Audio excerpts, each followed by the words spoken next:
Je pense que mettre en avant le développement de compétences transverses et l'associer aux objectifs d'enseignement dans un cursus universitaire a plusieurs intérêts. Ces intérêts me semblent être stratégiques, tant pour les étudiants que pour les enseignants. Premièrement, les nombreuses activités menées durant notre formation universitaire nous amènent à développer des compétences transverses sans nécessairement le réaliser. L'exemple typique est celui du travail en équipe. Ça fonctionne généralement plutôt bien lorsque les personnes se connaissent bien.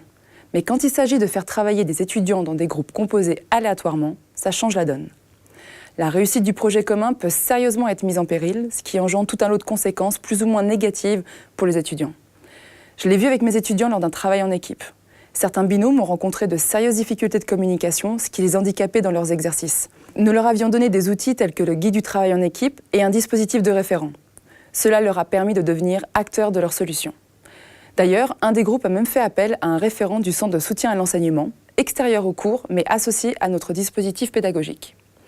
Il y a donc ici tout un intérêt à penser aux compétences transverses qui concourent à la réussite de la formation et à transmettre les outils adéquats pour favoriser leur développement. Le deuxième aspect stratégique dont je voulais parler est celui où l'on formalise ce développement des compétences transverses. Cela revient à faire prendre conscience aux étudiants de l'ensemble des compétences acquises dans leur cursus. Le fait d'associer ces compétences aux enseignements universitaires permet aux étudiants de se créer un portfolio de situations concrètes de mise en œuvre de ces compétences. Ceci représente une réelle plus-value en termes de temps et de réflexion sur ses propres atouts quand on se lance dans l'aventure professionnelle. De la sorte, les étudiants entament déjà cette réflexion sur l'après-université. Un bon moyen de faire prendre pleinement conscience aux étudiants de leurs compétences transverses et de les amener à les développer, c'est de faire le lien avec les situations pratiques qu'ils vont vivre après avoir quitté l'université. Dans le cadre de notre dispositif d'enseignement RPIF, avec mes deux assistants, nous avons mis en place des activités ludiques pour nos étudiants sur la thématique du travail en équipe. Et à la fin de chaque exercice, nous avons débriefé sur les modalités utilisées par les groupes et les compétences sollicitées pour gérer leur mission.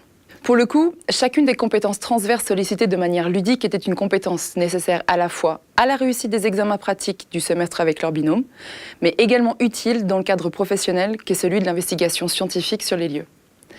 Toute l'approche fait alors sens pour eux, car elle voit un intérêt direct et une application pratique dans la maîtrise de ces fameuses compétences transverses.